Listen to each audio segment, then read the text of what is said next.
Hi dear friends, welcome back to my channel. അപ്പോൾ ഇന്ന് ഞാൻ വീട്ടമ്മമാർക്കെല്ലാം യൂസ്ഫുൾ ആയിട്ടുള്ള കുറച്ച് കിച്ചൺ ടിപ്സ് ആയിട്ടാണ് വന്നിട്ടുള്ളത്. അപ്പോൾ വീഡിയോ മുഴുവനായിട്ട് നിങ്ങൾ സ്കിപ്പ് ചെയ്യാതെ കാണാം. അപ്പോൾ നമുക്ക് നേരെ വീഡിയോയിലോട്ട് പോകാം. അപ്പോൾ ഫസ്റ്റത്തെ ടിപ്പ് എന്താണെന്ന് നോക്കാം. നമ്മൾ ഉരുളക്കിഴങ്ങൊക്കെ വാങ്ങിയിട്ടുണ്ടെങ്കിൽ അത് ഇതുപോലെ കുറച്ച് ദിവസമൊക്കെ ഇരുന്നിട്ടുണ്ടെങ്കിൽ അതിനിങ്ങനെ മുള വരാനായിട്ടുള്ള ചാൻസ് ഉണ്ട്. അപ്പോൾ അങ്ങനെ ഇല്ലാതിരിക്കാൻ വേണ്ടി നമ്മൾ ഉരുളക്കിഴങ്ങ് ഇട്ട് വെക്കണം. ആ ഒരു പാത്രത്തിൽ തന്നെ കുറച്ച് വെളുത്തുള്ളിയും ഇതുപോലെ ഇട്ട് വെക്കുകയാണെങ്കിൽ ഉരുളക്കിഴങ്ങ് മുളയൊന്നും വരാണ്ട് കുറേ നാൾ നമുക്ക് സൂക്ഷിച്ച് വെക്കാനായിട്ട് പറ്റും. അപ്പോൾ ഇനി അടുത്ത ടിപ്പ് എന്താണെന്ന് നോക്കാം. നമ്മൾ ഉരുളക്കിഴങ്ങ് ഇതുപോലെ പീലർ വെച്ചിട്ട് ഇങ്ങനെ തോലൊക്കെ കളയുന്ന സമയത്ത് ചിലപ്പോൾ അത് കൈമലൊക്കെ കൊണ്ടിട്ട് കൈമ മുറിയാവാനൊക്കെ ആയിട്ട് സാധ്യതയുണ്ട്. അപ്പോൾ അങ്ങനെ ഇല്ലാതിരിക്കാൻ നമ്മളിതുപോലൊരു ഫോർക്ക് വെച്ചിട്ട് ഉരുളക്കിഴങ്ങ് അതുമ്മൽ വെച്ചിട്ട് ഇങ്ങനെ പീലർ വെച്ചിട്ട് തോല് കളയുകയാണെങ്കിൽ നമ്മുടെ കൈമ മുറിയൊന്നും ആവാണ്ട് നമുക്ക് തോല് കളഞ്ഞെടുക്കാൻ പറ്റും. അപ്പോൾ കുട്ടികൾക്കൊക്കെ എളുപ്പത്തിൽ ഈ ഒരു രീതിയിൽ തൊലി കളയാനായിട്ട് പറ്റും. അപ്പോൾ ഇതുപോലെ എല്ലാവരും ഒന്ന് ട്രൈ ചെയ്ത് നോക്കുക. അപ്പോൾ അടുത്ത ടിപ്പ് എന്താണെന്ന് നോക്കാം. നമ്മൾ പഴമൊക്കെ വാങ്ങിയിട്ടുണ്ടെങ്കിൽ അത് പെട്ടെന്ന് പഴുത്തിട്ട് കറുത്ത് പോകാതിരിക്കാൻ വേണ്ടിയുള്ളൊരു ടിപ്പാണ്. ആ പഴത്തിൻ്റെ ഞെട്ടിയുടെ ഭാഗത്ത് ഇതേപോലെ ഒരു കവർ വെച്ചിട്ട് ആ ഞെട്ടിയുള്ള ഭാഗം ഒന്ന് കവർ ചെയ്തെടുത്തിട്ട് വെക്കുകയാണെങ്കിൽ പഴമൊക്കെ പെട്ടെന്ന് തന്നെ പഴുത്ത് പോകാതെ നമുക്ക് സൂക്ഷിക്കാനായിട്ട് പറ്റും. അപ്പോൾ ഇന്നത്തെ ലാസ്റ്റത്തെ ടിപ്പ് എന്താണെന്ന് നോക്കാം.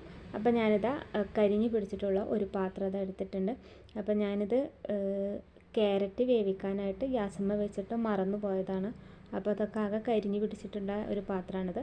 അപ്പോൾ ഇതെങ്ങനെ എളുപ്പത്തിൽ വൃത്തിയാക്കാൻ നോക്കാം. അപ്പോൾ ഈ പാത്രം ഇങ്ങനെ അധികം ഉരച്ച് കഷ്ടപ്പെടാണ്ട് നമുക്ക് എളുപ്പത്തിൽ വൃത്തിയാക്കാൻ നോക്കാം.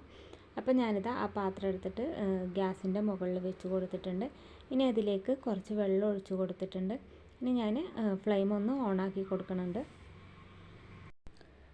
ഇനി ഞാനിതിലേക്ക് ചേർത്ത് കൊടുക്കുന്നത് 1 ടീസ്പൂണ് കല്ലുപ്പാണ് ചേർത്ത് കൊടുക്കുന്നത്. അപ്പോൾ കല്ലുപ്പില്ലെങ്കിൽ നിങ്ങൾക്ക് പൊടിയുപ്പ് ഉപയോഗിക്കാവുന്നതാണ്. ഇനി ഞാനിതിലേക്ക് 1/2 ടീസ്പൂണ് സോപ്പ് പൊടിയും കൂടി ചേർത്ത് കൊടുക്കുന്നുണ്ട്. അപ്പോൾ വലിയ പാത്രമൊക്കെ ആണെങ്കിൽ നിങ്ങൾക്ക് 1 ടീസ്പൂണൊക്കെ സോപ്പ് പൊടി അതിനനുസരിച്ച് അതിൻ്റെ അളവൊക്കെ കൂട്ടിയും കുറച്ചും ഒക്കെ എടുക്കാം. അപ്പോൾ ഞാൻ 1 ടീസ്പൂണ് സോപ്പ് പൊടി കൂടി ചേർത്ത് കൊടുത്തിട്ട് ഇതൊന്ന് ഇനി തിളപ്പിച്ചെടുക്കണം. അപ്പോൾ നമ്മൾ ഇത് ഗ്യാസ്മേൽ വെച്ചിട്ട് അവിടെ നിന്ന് പോകാനൊന്നും നിൽക്കരുത്, അതിൻ്റെ അടുത്ത് തന്നെ നിൽക്കണം. ഇതിങ്ങനെ തിളച്ചിട്ട് പൊന്തിയിട്ട് പുറത്തേക്ക് പോകാനായിട്ട് ചാൻസ് ഉണ്ട്. അപ്പോൾ ഇതിങ്ങനെ പൊന്തി വരുന്ന സമയത്ത് ഞാൻ ഫ്ലെയിം ഒന്ന് കുറച്ച് വെക്കുന്നുണ്ട്. അപ്പോൾ ഇതിതാ തിളച്ചിട്ട് പാത്രത്തിൻ്റെ മുകൾ ഭാഗം വരെ പൊങ്ങി വരുന്ന വരെ നമുക്ക് വെയിറ്റ് ചെയ്യണം. അപ്പോൾ അങ്ങനെ വരുന്ന സമയത്ത് ഫ്ലെയിം ഒന്ന് കുറച്ച് വെക്കുന്നുണ്ട്. വീണ്ടും ഫ്ലെയിം ഒന്ന് കൂട്ടി വെച്ചിട്ടുണ്ടെങ്കിൽ അത് വീണ്ടും മുകൾ ഭാഗം വരെ പൊങ്ങി വരും. അപ്പോൾ ഇതിൻ്റെ പാത്രത്തിൻ്റെ മുകൾ ഭാഗം വരെ ക്ലീൻ ആവാൻ വേണ്ടിയിട്ടാണ് അങ്ങനെ പൊങ്ങി വരുന്നത് വരെ വെയിറ്റ് ചെയ്യുന്നത്. അതല്ല നിങ്ങൾക്ക് പാത്രത്തിൻ്റെ അടിഭാഗം മാത്രം ക്ലീൻ ആയാൽ മതിയെങ്കിൽ ഇതിങ്ങനെ പൊങ്ങി വരേണ്ട ആവശ്യമൊന്നുമില്ല, തിളപ്പിച്ചെടുത്താൽ മാത്രം മതി.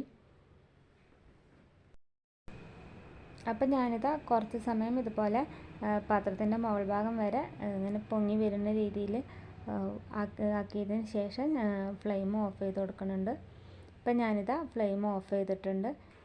ഇനി ഇതൊന്ന് ആറാനായിട്ട് വെക്കണം. അപ്പോൾ ഇതൊന്ന് ഒരു മൂടി വെച്ചിട്ട് മൂടിയിട്ട് അതൊന്ന് തണുക്കാനായിട്ട് മാറ്റി വെക്കണുണ്ട്. ഇപ്പോൾ ഇതാ കുറച്ച് സമയം കഴിഞ്ഞിട്ടുണ്ട്. അപ്പോൾ ഇതൊക്കെ നന്നായിട്ട് തണുത്ത് കിട്ടിയിട്ടുണ്ട്. ഇനി ഒരു സ്പൂണോ ചട്ടുകോ വെച്ചിട്ട് കരിഞ്ഞ് പിടിച്ചതൊക്കെ ഇതുപോലെ ഒന്ന് ഇളക്കിയെടുത്തിട്ടുണ്ടെങ്കിൽ കുറച്ച് കരിഞ്ഞ് പിടിച്ചതൊക്കെ അങ്ങനെ പോകും. അപ്പോൾ ഞാനിത് ഒരു സ്പൂണ് വെച്ചിട്ട് ഒന്ന് ഇളക്കി കൊടുക്കുന്നുണ്ട് ഇതുപോലെ.